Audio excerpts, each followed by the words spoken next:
Dozens of pro-democracy Sudanese protesters were killed by the country's military forces recently. This happened in the capital of Sudan, and the violence toward the protesters followed a breakdown in talks with the military regarding who would take control of the country following the ousting of the president. Now, the president has been ousted. It appears that there is currently military rule, and what the military is doing is leading to increased tensions in the country with the protesters. Now, before I get into the details of what's currently happening, I just want to walk you through a timeline of the events that started these protests in Sudan. First, things really started to get tense back in October of last year. October 24th of 2018 was when Sudan's prime minister announced a 15-month emergency economic reform plan. That essentially meant that there was going to be a strict austerity in the country. And when you consider the fact that the people of Sudan are already suffering economically, this did not make the situation any better. So that was when the protests really started. Now, cuts to bread and fuel subsidies sparked demonstrations in the east over living standards, and the anger spread to the capital of Sudan, Khartoum. The protests broadened into demands for the removal of Mr. Bashir, that was the president, who had actually been in charge for 30 years. Sudan's economy has been struggling since the South seceded in 2011, taking with it 3/4 of oil output and depriving the capital of a crucial source of foreign currency. So then you fast forward to 2019. April 6th of this year, demonstrators occupied the square in front of the military's headquarters to demand that the army force the president out. April 11th is when the military announced that the president had been overthrown. A council of generals assumes power. Now, keep in mind that the army is not a unified force. According to reports, it is not a unified force. There are other paramilitary organizations and various Islamist militias that hold some sway, which further complicates the situation. May 15th, the military and protesters agreed to a 3-year transition period to civilian rule. This is an incredibly important part of the story, right? Because this is where you find a fundamental disagreement among the protesters and the military.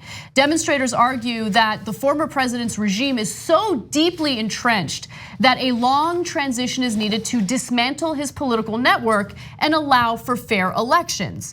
But the military doesn't seem to want that. Okay, so on June 3rd, there was a violent attack on protesters in the capital, which reportedly left at least 30 dead. Military leaders scrapped all agreements previously made and said fresh elections would actually be held in 9 months. Again, this is not what the protesters want.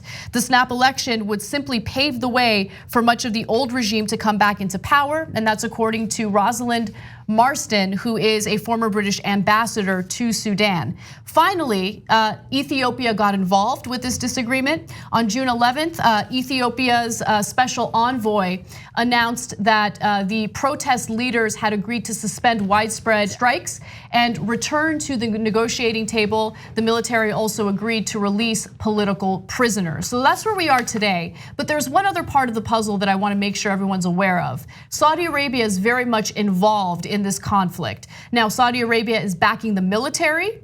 And the primary reason Saudi Arabia is doing that is because the Sudanese military is backing the Saudi-led coalition in Yemen. So, as always, these conflicts are never black and white or cut and dry. It's a very complicated situation, but the people of Sudan have decided to rise up and demand more from their government, demand democracy in their country.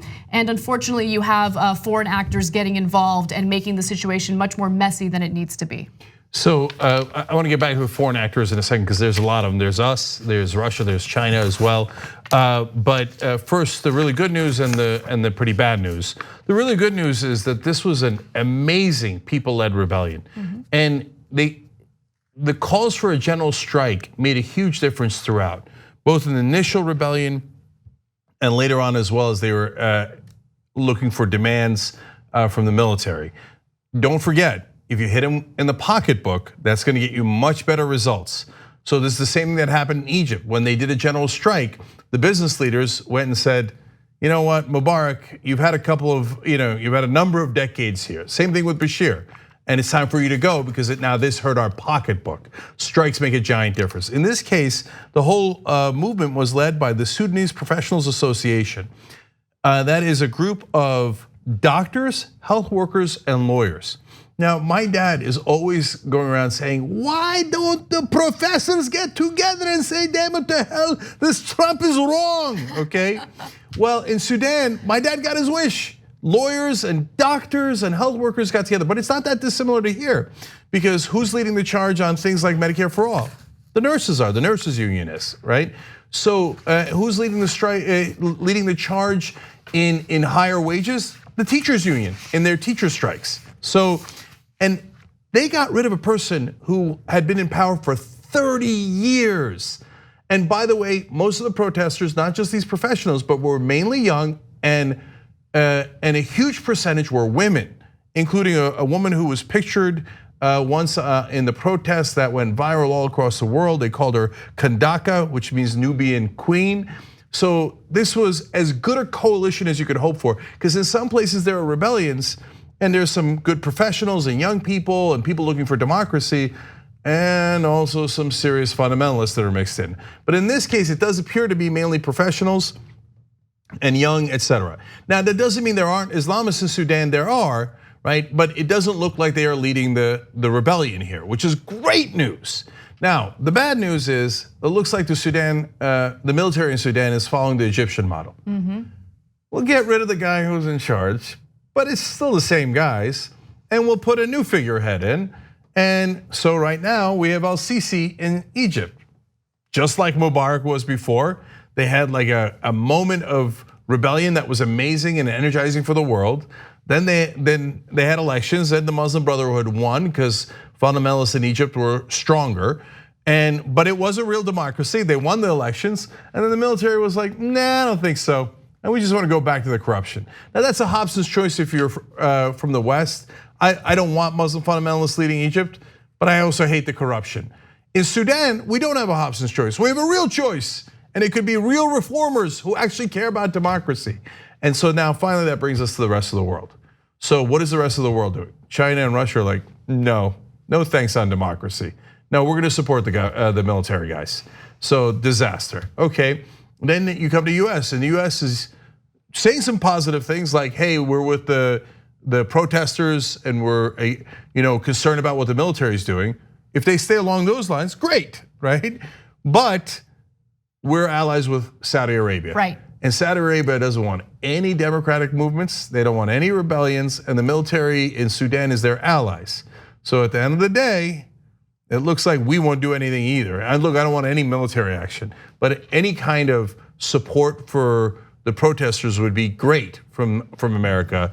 But because of Saudi Arabia, our so-called ally, which is a Muslim fundamentalist government, we're going to, it looks like at the end of the day, in reality, support the military rather than the rebellion. Emma Vigeland actually went in depth over what Saudi Arabia's role is in all of this. And she also noted that while the Trump administration is saying all the right things publicly, the reality is its support for Saudi Arabia is further supporting what's happening with the military in Sudan. I'm gonna put a link to her coverage on Rebel HQ in the description box below. Please check that out. She did a great job with that report, so you should take a look at it. But yeah, this is a crazy story, and I'm glad that you guys really pushed us to do coverage on it. Yeah, and last thing is, look, there's still a ray of hope, and Trump is so mercurial, and of course he doesn't understand anything in Sudan. I would be shocked if he could pick it out of a map. But I don't want you to get the wrong impression that we're already doing the wrong things. We're at least saying the right things while probably heading in the wrong direction. And that's because of our so-called allies. But I hope that we stick with the language that we've been using and actually support these wonderful protesters in Sudan who've already done amazing work.